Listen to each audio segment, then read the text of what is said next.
Blazebuster. The Blazebuster unit was developed as a fast and effective alternative to major fire extinguishing equipment. The unit consists of 4 230-litre cylinders and a high-performance cannon. The unit is also fitted with a hose reel with a discharge gun.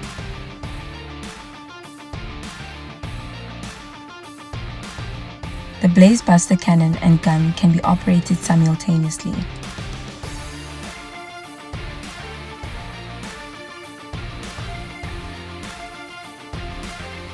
The cannon has a range of 30 meters while the gun has a range of 18 meters in the stream function, allowing rapid suppression of large-scale Class A and B fires.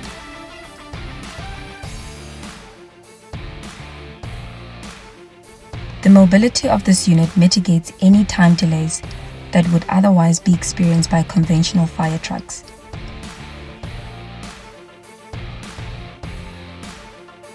Significantly less water is used to suppress large-scale fires as shown in this video.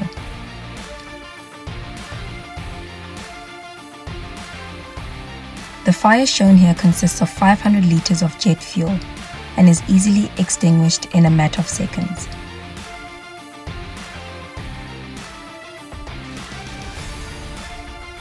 The unit has various applications such as chemical storage, industrial equipment, open cast mining, oil and refinery structures, as well as informal settlements.